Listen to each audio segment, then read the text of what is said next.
People think they've seen every side of Meghan Markle, that every skeleton has already been dragged out of her closet. But what if I told you that the closet itself might be hiding something far darker than anyone imagined?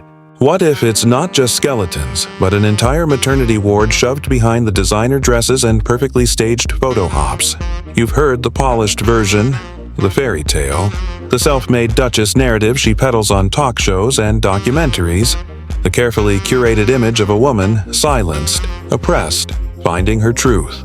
But peel back the glossy surface and you stumble onto a whisper that refuses to die. A rumor so explosive it makes tiara dramas and royal feuds look like child's play. That whisper says Meghan Markle may have been a mother long before she ever became a duchess, long before she ever set foot in Northwestern University, long before Prince Harry ever typed her name into Google. And if that's true, then everything, every teary interview, every speech about authenticity, every claim of victimhood, crumbles into dust. It starts innocently enough with teenage romance. Meghan's first official boyfriend was Joshua Silverstein when they were barely 13, a middle school fling. Harmless, typical. But by the time she was nearly 20, the whispers shift. The name Joe Giuliano starts floating around. Not a prince, not a Hollywood producer, just a regular guy. And the rumor mill says she didn't just date him, she married him. Married, had a child, and buried the evidence so deep it makes Area 51 look like an open-door policy. Imagine that for a second. The woman who built her entire brand on being the royal family's rebel princess, the truth teller, the outsider shaking up the palace, might have been hiding an entire daughter for 3 decades. And not just hiding, erasing, rebranding, starting fresh like a Hollywood reboot nobody asked for. The official timeline tells us Meghan graduated high school in 1994, then took a gap year before heading off to Northwestern University. Sounds wholesome, doesn't it? A young woman exploring the world, finding herself, maybe backpacking through Europe, eating gelato in Italy, journaling about life. But the problem is, no one can prove any of it. There are no photos, no receipts, no friends posting memories of trips abroad. It's like she vanished for 12 months into thin air. The only evidence we have is Meghan's word, and by now, her word carries the weight of a forged check. So, what really happened in that missing year? Some say she was hiking through Europe. Others say she was hiking down a Vegas aisle in a discount wedding dress, saying "I do" to Joe Giuliano with 2 family members standing as witnesses. And then, 9 months later, the story goes, she wasn't holding a passport full of stamps. She was holding a baby girl named Noel. Think about that name for a moment. Noel, supposedly born around 1999, the year that fits just a little too neatly into Meghan's carefully polished timeline. And while the Duchess sells herself as a symbol of resilience and empowerment, whispers keep resurfacing that behind the glossy exterior lies something far messier. A child she allegedly handed off to the Giuliano family, raised in silence with no adoption papers, no legal trail, just a handshake agreement to erase a daughter from her life. Doesn't that sound exactly like Meghan's modus operandi? When people stop being useful, she deletes them. Friends disappear. Family gets cut off. Ex-husbands vanish from the narrative. Why would motherhood be any different?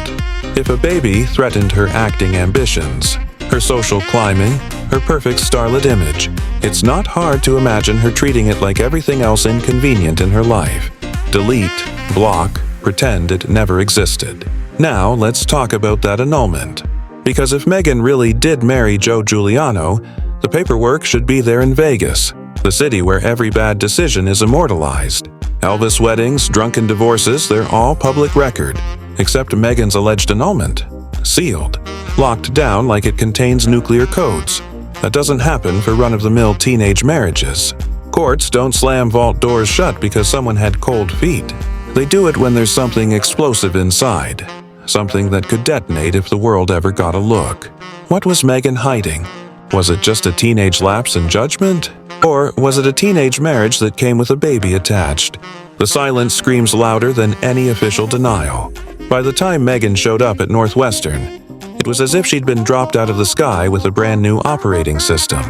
Polished smile, squeaky clean slate, zero baggage, No marriage, no annulment, no whispers of a child. Just a reinvented actress in training who'd supposedly spent a wholesome gap year finding herself.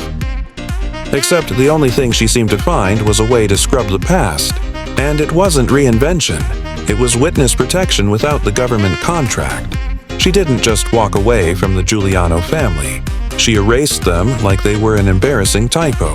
Professors, classmates, casting directors, all of them bought the reboot, never asking what it cost. But secrets don't stay buried. They leak drip by drip, like a faucet you can't fix, and soon enough, too many people were whispering the same story.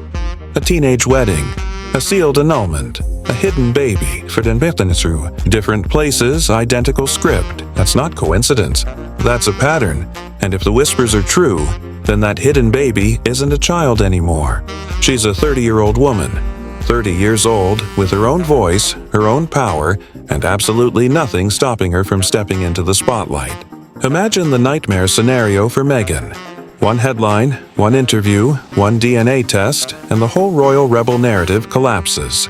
The Duchess, who claimed she was silenced, who wept on television about finding her voice, suddenly confronted by the voice of the one person she allegedly silenced first, her own daughter. That's not a PR crisis, that's a demolition. Think about the irony. Meghan preaches transparency, authenticity, speaking your truth. Yet, the one chapter of her life that could actually explain her ambition, her reinvention, her cold detachment, is the one chapter sealed away like a state secret. Why? Because if it ever came out, the entire house of cards falls. The girl who branded herself as a survivor would suddenly look like an abandoner. The Duchess, who cried about being silenced by the monarchy, would be exposed for allegedly silencing her own flesh and blood. You can outrun critics, you can dodge headlines, but you can't outrun blood. The Giuliano family, by all accounts, were traditional, private, old school. They valued family, stability, roots. Meghan valued escape routes. So the alleged deal was struck. They'd raise the child and Meghan would vanish into a shiny new life, baggage-free. No adoption papers, no official trail, just silence. And silence suited Meghan. She built her career on it. Silence about ex-friends, silence about her father, silence about her first husband, silence about anyone who no longer served the narrative. But silence is never permanent. Children grow up, secrets grow teeth, and whispers grow into roars. Over the years, little leaks bubbled to the surface. Friends of the Giuliano family dropping vague hints, always careful, never direct, but consistent.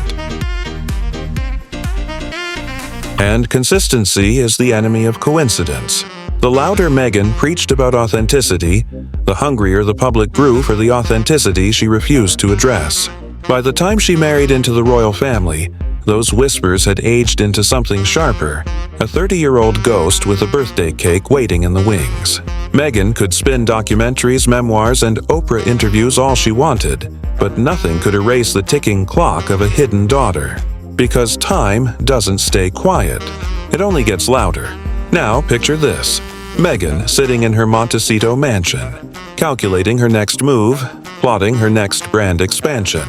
While out there somewhere in the world is a woman in her 30s, carrying the weight of a secret she never asked for. A woman who might one day decide she's done being invisible. One interview, one headline, and the Duchess's empire of reinvention collapses overnight. Meghan Markle, the self-proclaimed truth-teller, exposed as the ultimate liar. The woman who demanded compassion exposed as the woman who allegedly abandoned her own child. That's not just a scandal. That's a reckoning. And the best part? Meghan won't control the script this time. For 3 decades, she's been the author, editing, deleting, cutting people out of the story like unwanted extras. But if this daughter decides to step forward, Meghan loses the pen. The narrative flips. The Duchess becomes the villain, the silencer, the mother who walked away. And no amount of glossy interviews or staged photo shoots can spin that into a fairy tale. Because the truth has a way of slipping through cracks, and when it does, it doesn't bruise, it bulldozes. So here we are, watching the clock tick, waiting for the ghost to speak. Meghan built her brand on lies layered so carefully they looked like truth. But smoke always clears. And when it does, what's left behind usually isn't pretty. This isn't a fairy tale. It's a countdown. And when the clock strikes, Meghan won't be the one telling the story anymore. This is Crown and Controversy, unraveling the royals, one scandal at a time. Don't forget to subscribe.